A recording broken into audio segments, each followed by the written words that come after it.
विष्णु का एक लक्ष्य जप किया है। मैं अपने हाथों से विष्णु के श्री चरणों का मंगल तिलक लगाता हूँ।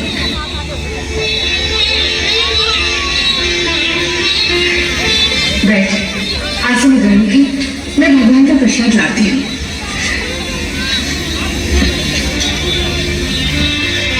देखता क्या है? बैठ जा। नहीं माँ, बहुत जल्दी है क्या? अब इस आसन पर बैठना मेरे लिए वर्जित हो गया है। राज सिंहासन पर बैठने जा रहा है, इसलिए माँ का दिया हुआ आसन वर्जित हो गया? माँ, शायद तुम्हें विदित नहीं, अब मेरे लिए कुशा के आसन पर बैठने का समय आ गया है। राज करने जा रहा है या तपस्या? तपस्या। महाराज मुझे तपस्वी वेश में वन में भेज रहे हैं। मैं 14 वर्ष वन में रहूंगा और महाराज अयोध्या का राज्य सिंहासन भरत को देंगे।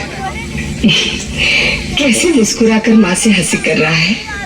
यह हंसी नहीं, अटल सत्य है माता। मुझे पिताश्री के वचन का पालन करने के लिए इसी घड़ी वन जाना होगा।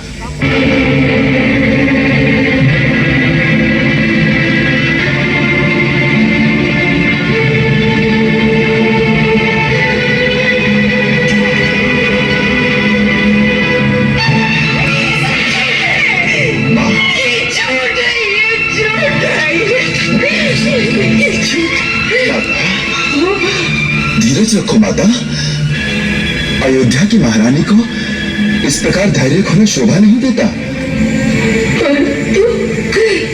ये सब क्यों? किसने किया ये सब?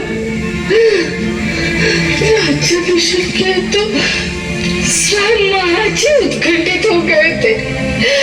उन्होंने कुलगुरु महर्षि वशिष्ठ से जल्दी शुभ समय निकलवाने को कहा था।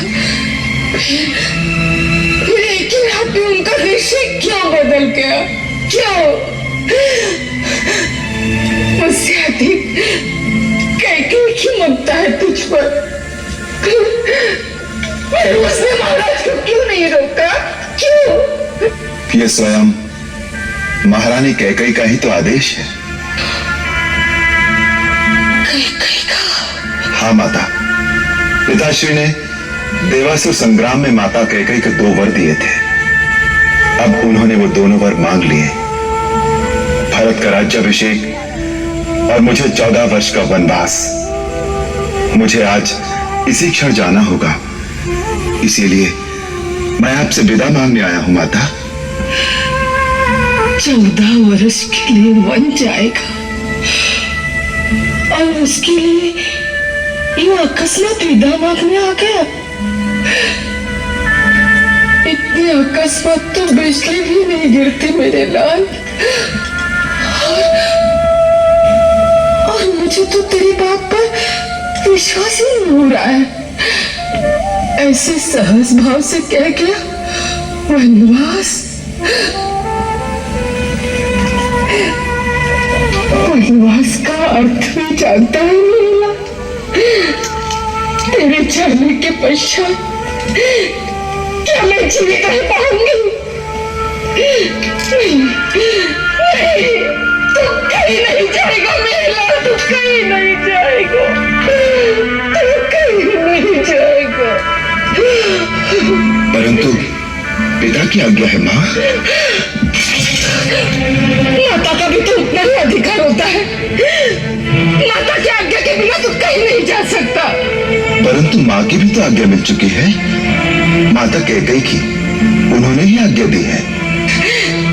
कैकेयी का उसमें स्वार्थ है, उसकी आज्ञा का क्या मोल है? मेरे लिए तो कैकई भी वैसी ही माता हैं जैसी आप। उतना ही मोल है उनकी बात का मेरे लिए। मैं ये सब कुछ नहीं सुनना चाहती। तू मेरी आज्ञा के बिना कहीं नहीं जाएगा। माँ, मेरी जननी, मेरी मैया, माता होकर माता की आज्ञा की अवहेलना करने का आदेश दे रही हो, अधर्म के पथ पर चलने का पाठ पढ़ा रही हो। रघुकुल की कुलवधु माता कौशल्या सूर्यवंश की परंपरा भूल गई। इसी अयोध्या के राजा सगर की संतान ने पिता की आज्ञा से पृथ्वी पाताल एक करते हुए अपने प्राणों की आहुति दी थी। सत्य धर्म तथा दिए हुए वचन का पालन करने के लिए इसी अयोध्या के अधीश्वर राजा हरिश्चंद्र ने पत्नी तथा पुत्र दोनों को बीच बाजार खड़े करके बेच दिया था। पिता का वचन और माता की आज्ञा का पालन करने का व्रत ले चुका हूं। उससे विमुख करने की बात अपने मुख से कैसे निकाल रही हो माता? अपने पुत्र को पथभ्रष्ट होने का आदेश देकर अपयश की भागी न बनो। निभाने रघुकुल की रीति नीति, धर्म कर्म कर्तव्य का पालन कर। तो अपने धर्म का पालन करेगा, मैं मां के धर्म का पालन करूंगी। मैं भी अपने बछड़े से बिछुड़ गैया की तरफ तेरे पीछे पीछे आऊंगी मेरे लाल। मैं भी तेरे साथ चलूंगी। हाँ। नहीं मां, आप मेरे साथ नहीं आएंगे।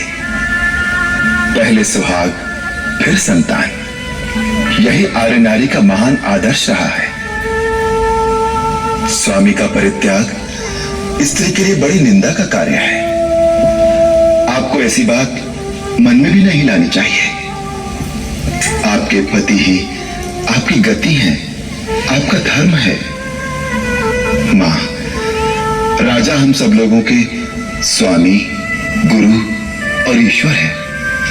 उनकी आज्ञा का पालन करना हमारा धर्म है। मेरे धर्मात्मा पिता को छोड़कर आप मेरे साथ वन में नहीं जा सकती। मैं वनवास पूरा करके फिर आपके चरणों में लौट आऊंगा।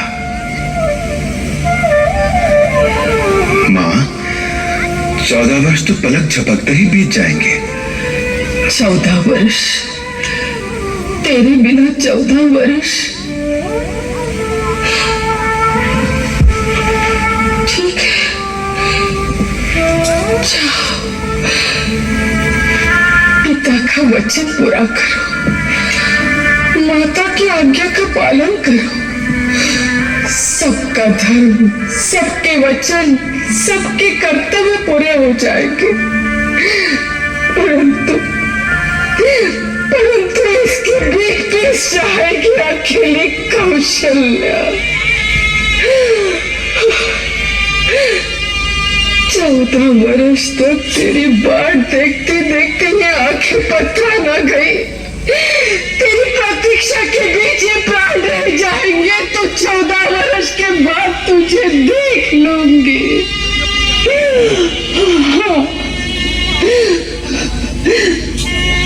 तो वन कमन का व्रत लेकर मां से विदा मांगने आया है। ये नहीं जानता विदा के साथ साथ तूने मां के प्राण